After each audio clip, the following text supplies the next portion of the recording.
Please, don't take the cloth off, she begged, her voice breaking under the weight of fear.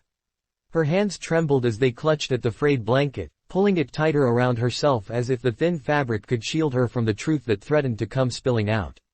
The cowboy stood tall in the doorway, his shadow stretching across the dimly lit cabin, his chest rising and falling in a slow rhythm that betrayed the storm inside him. He had wandered for weeks across the barren plains, chasing a promise he barely believed in anymore, a promise of answers, of home, of belonging. And every step, every sunrise, had led him here, to this woman who seemed to carry more secrets than the desert carried sand. He had trusted her once. He had loved her once. But love without truth had burned him hollow. His calloused fingers reached toward her, not with cruelty but with an aching need. If you won't tell me, he said softly, though the edge of steel was in his tone, then I'll see for myself. His hand gripped the corner of the cloth. She sobbed, pressing back into the wall, shaking her head violently. Please, she whispered again, don't. You won't forgive what's underneath. You'll lose everything you think you know. But the cowboy, hardened by too many years of silence and lies, pulled. The blanket slipped away, and what he saw made his breath catch in his throat, made his knees buckle as if the earth had been ripped from under him. It wasn't scars from a beating, nor wounds from war. It was a mark, etched deep into her skin, carved by a hand he knew too well. The symbol of the man who had destroyed his family, the man he had hunted across deserts and mountains, the man who haunted his dreams like a ghost dragging chains. And here it was, burned into the woman he had once sworn to protect. His hat fell from his head as his eyes widened in disbelief. The truth unraveled in his mind like a noose tightening. She hadn't been a victim he'd saved all those years ago. She had been part of it.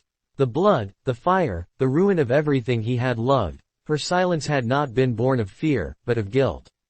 Her tears flowed freely now, her lips forming words that broke like glass. I never meant for it to happen, I never wanted you to know. The cowboy staggered back, his heart splintering under the weight of revelation. His world, once built on vengeance and hope, lay in ruins at his feet.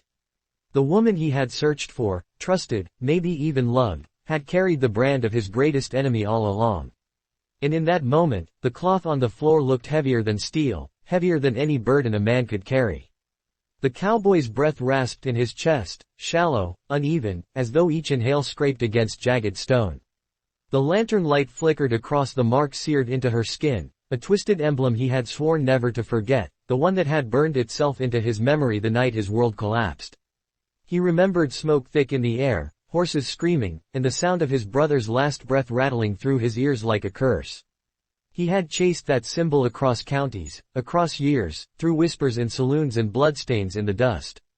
It had always led him to the same ghost, the same phantom enemy. But never, never, did he think it would lead him to her. Her sobs cut through the silence like knives. She curled forward, arms wrapping tight around her body as though she could hide herself from his gaze. The cloth that had once been her shield lay crumpled on the floorboards, useless now, a rag that mocked the frailty of secrets. She pressed her forehead against the wall, her voice strangled. You don't understand, I had no choice. I was a girl. They branded me because I was his. I couldn't stop it. The cowboy's jaw tightened. His fists clenched at his sides until the knuckles blanched white. He wanted to believe her, but disbelief was coiled in his gut, twisting like a rattlesnake ready to strike. The word cracked in the air, sharp as a whip. Don't you dare say that name. Don't you dare put yourself in his shadow. Her shoulders shook harder. You think I wanted this. You think I didn't try to escape. I ran, God knows I ran, but he always found me. That mark isn't who I am, it's the cage I never broke free from. The cowboy staggered a step back, boots creaking on the warped floorboards. His mind reeled, splintering between fury and the fragile thread of hope that she might be telling the truth. He had lived too long with rage as his compass, too long with vengeance as his only North Star. To accept her words would mean shifting everything he believed about the past. But the symbol carved into her flesh was not just a reminder, it was a scar burned deep with fire, the very signature of the devil he had hunted. Could it really belong to her without her choosing? Could she be victim and reminder both? The weight of silence pressed between them. Outside, the night carried the low moan of wind sweeping across the plains, rattling the windowpanes like the bones of the dead. The cowboy's hands trembled as he ran them through his hair, pulling at his scalp as if pain might anchor him back to something steady. I carried your memory, he whispered, his voice hollow. All these years, I told myself you were the one good thing that survived that night. I told myself if I found you, I'd find peace. That you were untouched by him, untainted. And now, his voice cracked, splintering into raw silence. She turned toward him then, eyes swollen with tears, but burning with a desperate light. I never betrayed you. Not once. I kept quiet because I thought if you knew, you'd kill me where I stood. And part of me wished you would, just to end the shame. But I swear to you, every step I've taken away from him, every breath I've stolen from his shadow, I've taken for you. For the boy who saved me once, when the fire raged. For the man I hoped would still be standing when I finally broke free. Her words tore into him. They didn't heal, they deepened the wound. He wanted to grab her, to shake the truth out of her bones, to find in her body the proof of her loyalty or her lies. But instead, he staggered to the table, gripping the edge until it groaned beneath his weight. His reflection trembled in the cracked glass bottle beside the lamp, his own eyes staring back at him like those of a stranger. You should have told me, he said at last, voice low, almost inaudible. All those nights by the fire, all those quiet mornings. You had the chance. And you kept it buried. I kept it buried, she shot back, sudden fire in her tone, because I wanted to live. You don't know what it means to be owned, to be a possession branded like cattle. I thought if I pretended it wasn't there, it would fade. I thought maybe, just maybe, I could be whole in your eyes. If you'd seen this mark, you wouldn't have seen me, you'd have seen him. And I couldn't bear that. Her voice cracked at the end, breaking into sobs. The cowboy closed his eyes. Every word she spoke gnawed at him, forcing him to look at the jagged edges of truth he had tried to avoid. He thought of the nights he had dreamed of vengeance, of the faces he saw when he pulled the trigger in his mind. He thought of how often her smile had been his one tether to hope, and how easily that tether now threatened to snap. When he opened his eyes again, she was still there, folded against the wall, small and broken yet unyielding. The mark on her shoulder seemed to burn in the lantern's glow, daring him to decide what it meant. Enemy or ally? Betrayal or survival? Past or future? He took one step forward, then another. His boots thudded against the wood, steady but heavy. Her eyes followed him, wide with fear and something more, pleading, perhaps, or defiance. He stopped only a breath away, the heat of her trembling body radiating into the cool space between them. He raised his hand, not in violence but in hesitation, hovering over the scar that had undone him. Tell me, he whispered, his voice raw. Tell me how to carry this truth without it killing me. Her lips parted, a sob shaking free, but she met his gaze. Carry me instead, she said. Not the scar. Not the past. Just me. The cowboy's chest ached as though a blade had been driven straight through it. The fire of vengeance that had burned so long inside him flickered uncertainly, wavering against the wind of her words. He didn't know if he could do what she asked. He didn't know if forgiveness lived anywhere inside him. But standing there, with the weight of years pressing down and her broken plea in the air, he knew only one thing for certain. The cloth had fallen, the truth had been laid bare, and nothing in his world would ever be the same again. The air in the cabin thickened, pressing on them like a storm that refused to break. He kept his hand hovering just above her skin, fingers trembling, as though touching the scar would burn him worse than fire. His eyes searched hers, hunting for the girl he once knew, the one who had laughed under summer skies when they were younger, long before smoke and ash had devoured everything. But time had carved them into different creatures. She was no longer the girl by the river with sunlit hair and bare feet. She was a woman burdened by chains invisible but heavy enough to drag her soul down. And he was no longer just a boy with a restless heart. He was a man haunted, bent by vengeance until his back felt crooked with the weight. Her breath quivered. She tilted her chin toward him, the mark glowing in the lamplight, daring him to decide whether it was a curse or a wound. Do you hate me now? She whispered. The words were almost inaudible, like a confession carried on the wind. He flinched. Hate. The word sank its teeth into him. Hate had fueled him for so long that it was almost easier to accept than love. But staring at her now, trembling and raw, he realized that hating her would mean giving himself over to the same fire that had consumed his family, the same blaze that had turned his brother into dust and his soul into a hollow shell. Hate was simple, but it was a coffin too. I don't know what I feel, he admitted. His voice broke in ways he didn't recognize. I thought I knew everything about the road I was on, but standing here, I don't know if I'm walking toward salvation or straight into the grave. Her eyes welled again, tears spilling down her cheeks in shimmering trails. She reached for him, hand trembling, but stopped short, as though the space between them had become a chasm too wide to cross. I never asked you to save me, she said, voice hoarse. But God knows I prayed you'd find me. Even when I thought you'd kill me for what I carry, I prayed you'd come. He stared at her hand, so close yet suspended in air.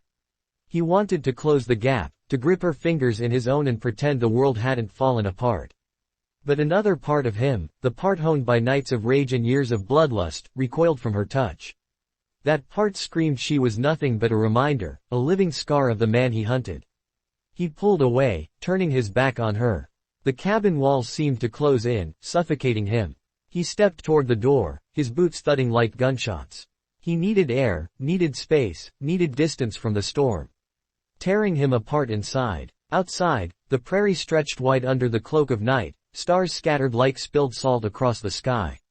The wind whipped through the grass, carrying with it the faint howl of coyotes and the far-off creak of wood. He leaned against the railing, staring into the endless dark, searching for answers in shadows. His chest rose and fell in harsh bursts, his fists gripping the splintered wood until it cracked under the strain. Behind him, the door creaked softly. Her footsteps followed, hesitant but unyielding. She stepped out into the night, the blanket now clutched loosely around her shoulders once more, though they both knew the cloth was nothing but a lie. She stood beside him, her silence heavier than words. For a long time, they simply breathed together, the rhythm uneven, broken, yet tethered by something neither could name. Finally, she spoke, voice barely above the wind. The night it happened, I saw you. You were on the ground, bleeding, trying to drag your brother out of the fire. I wanted to run to you, but her throat caught. He held me back. He laughed while you screamed. He wanted me to watch, to see the ruin, to carry it in my blood. The cowboy's body stiffened. Her words cut deeper than knives. He remembered that night too vividly, the way the flames licked the sky, the way the smoke choked him until he thought death had taken him. He remembered clawing at the dirt, dragging his brother until the weight grew too heavy. And he remembered the laughter. That cruel, echoing laughter that still haunted his dreams. His head bowed, shadows swallowing his face. You were there, he said, the words sharp, but hollow. You saw me fall, and you stayed.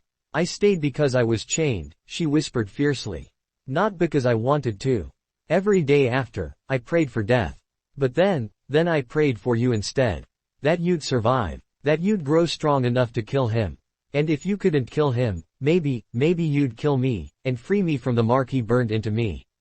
Her words shook him. He turned to her slowly, his eyes hard but searching. And what do you want now? Now that I've found you. She met his gaze, the fire of her pain blazing like the stars above. I want you to see me. Not the scar. Not his brand. Me. And if you can't, then end it. End me here, under the same sky that saw us as children. Better your bullet than his shadow. The cowboy froze, her plea crashing against him like a wave. His hand instinctively moved to the holster at his hip, fingers brushing the cold steel of his revolver. The weight of it was familiar, comforting, a promise of power, of control. With one pull, he could end her torment, end his confusion, end the twisting ache that had consumed him since the cloth fell. But his hand shook. He saw her, not the mark, not the enemy's brand, but her. The girl who once wove daisies into her hair by the river, who dared him to climb the highest tree, who laughed when he fell. He saw the woman before him now, broken yet unbroken, begging not for mercy but for truth. His chest heaved. The gun stayed in its holster. His hand dropped, fingers curling into a fist at his side. I can't, he rasped. I can't kill you. Her knees gave out, and she sank to the ground, sobbing into her hands. Relief and grief collided in her cries, raw and endless. He knelt beside her, unsure if he reached for her out of compassion or out of need. His hand hovered again, trembling, before settling on her shoulder, the unmarked one. Her body flinched at his touch, then softened, leaning into him with the weight of years. They stayed like that under the vast, indifferent sky, two souls tethered by fire and scars, by love and hate, by truths too heavy to carry alone. The night stretched on, endless, as if time itself hesitated to move forward, unsure what to make of what had been laid bare. The cowboy's hand lingered on her shoulder longer than he intended, the warmth of her body seeping into his calloused palm, reminding him of summers long gone, of afternoons when innocence had not yet been scorched from their bones. She leaned into him, her sobs racking her body like a storm shaking the branches of a lone tree. He let her cry, his own breath shallow, his mind caught in a whirlpool of rage and tenderness, disbelief and memory. The night stretched wide around them, the stars sharp and cold, the prairie vast and indifferent. Somewhere in the distance, a coyote howled, its lonely cry splitting the silence. He wanted to howl back, to throw his grief into the sky until the stars themselves cracked under the weight of it. Instead, he lowered his head, his lips brushing the crown of her hair, the scent of smoke and salt lingering there. "I don't know how to forgive," he whispered into her tangled hair. The words were not for her alone, they were a confession to himself, to the God he no longer prayed to the dead who still haunted him. Her trembling eased, but only slightly. She tilted her face up, streaked with tears, her eyes glowing wet in the dim light. "I'm not asking for forgiveness. I'm asking for you to see me as I am, not as what he made me." He stared at her, the plea digging deep, cutting through the armor he had spent years welding around his heart. She was both a reminder of what he had lost and the only piece of his past still living. He could not separate her from the scar, but he could not separate her from the girl who once carried laughter in her pockets, either. The wind grew colder. He pulled the blanket tighter around her shoulders, not because it would hide what he had seen but because she was shivering. His hand brushed against the mark again, and his stomach clenched. Still, he did not recoil this time. "Tell me everything," he said, voice hard, steady, demanding. "Don't spare me. I've lived with lies long enough." Her throat bobbed as she swallowed hard. She wiped at her tears with the back of her hand, staring past him into the dark, as though the horizon might give her courage. "I was taken before the fire," she began, her voice low, halting. "2 nights before, when I went down to the well. They came out of the dark, men with faces hidden, guns glinting. I screamed, but no one heard. He stood there, watching. His eyes were like black stone. He told me I belonged to him now, and when I fought, he laughed. They dragged me away, and by the time I broke free enough to see, the smoke was already rising from your land." Her voice cracked, but she pushed on. "I saw him brand me that night, his mark pressed into my skin while the fire painted the sky. He said I was his trophy, proof that he had taken everything from you. He wanted me to remember it every time I looked at myself." Her words were jagged knives carving open wounds he thought had scarred over. He saw it now, the twisted cruelty of the man he hunted, not content with burning his family, but determined to poison the one bright piece left untouched. "After that," she continued, her voice breaking again, "I belonged nowhere. I ran every chance I got, but his men always found me. They dragged me back, reminded me I was marked. Until I met you again, years later, on that road outside Elkhorn. You didn't recognize me at first. I prayed you wouldn't, not until I could find the courage to tell you." The cowboy remembered. A dusty road, a stranger with eyes too familiar to dismiss. He had felt a tug in his chest then, a recognition he couldn't name. He thought it had been fate pulling him back toward her. He hadn't known it was chains. His jaw clenched, the muscles tight as coiled wire. Fate pulling him back toward her. He hadn't known it was chains. His jaw clenched, the muscles tight as coiled wire. He wanted to ride out into the night, to track the devil who had branded her, to spill his blood across the sand until justice drowned the earth. But he stayed rooted beside her, because the fire in his chest wasn't only vengeance, it was her, and the way she looked at him now, fragile but fierce, as if daring him to break her or hold her. "You should have told me that night," he muttered. Her lips trembled. "I was afraid you'd ride away. Afraid I'd lose the only piece of home I had left." His hand drifted from her shoulder to her cheek, rough thumb brushing away a tear. "Home burned," he said, his voice low, bitter. "There's nothing left but ashes." Her eyes softened, though pain glimmered there. "Then let's build something new out of them. Or let me at least try." The words pierced him. For years, vengeance had been his map, his compass. Without it, he had nothing but dust in his pockets and ghosts in his heart. To let her try meant stepping off the path he had carved with blood and hate. He wasn't sure he could. He wasn't sure he wanted to. He rose suddenly, his shadow long against the cabin wall. I can't stay in this house tonight, he said, his voice taut with strain. These walls are too close, and the truth too raw. Her eyes widened, fear flashing there. Then where will you go? He hesitated, his hand brushing the doorframe. I don't know. Maybe under the stars. Maybe to hell. She scrambled to her feet, the blanket falling away, her scar bare once more in the pale moonlight. If you go, take me with you. Don't leave me here in the dark. I've lived enough nights alone with that mark. Her plea hit him harder than any bullet. He stared at her, her hair wild in the wind, her body trembling but her voice steady. She wasn't begging for safety. She was begging for company in the storm, for a chance to stand beside him even if it led them both into ruin. His heart hammered against his ribs. For a long moment, he said nothing, the silence stretching taut as a noose. Then, slowly, he reached down, picked up the blanket, and draped it over her shoulders once more. Fine, he said, his voice rough. But if you ride with me, there's no turning back. The road ahead leads straight into fire. She lifted her chin, eyes glistening but fierce. Then let me burn with you. The cowboy's throat closed. He turned, leading her into the dark, their footsteps sinking into the grass. The prairie opened before them, endless and merciless. The stars wheeled overhead like cold witnesses. And though the scar on her skin burned in his mind with every glance, her hand slipped into his, small but unyielding, and he did not let go. The prairie stretched out before them, endless and unforgiving, the night air sharp with the promise of both danger and rebirth. He could still feel the weight of her scar pressing against his mind, an unshakable reminder of the man he swore to destroy. Yet beside it, pressing just as hard, was the warmth of her hand in his. The two truths collided, pain and love, vengeance and hope, and for the first time in years, he realized he could not walk this road alone.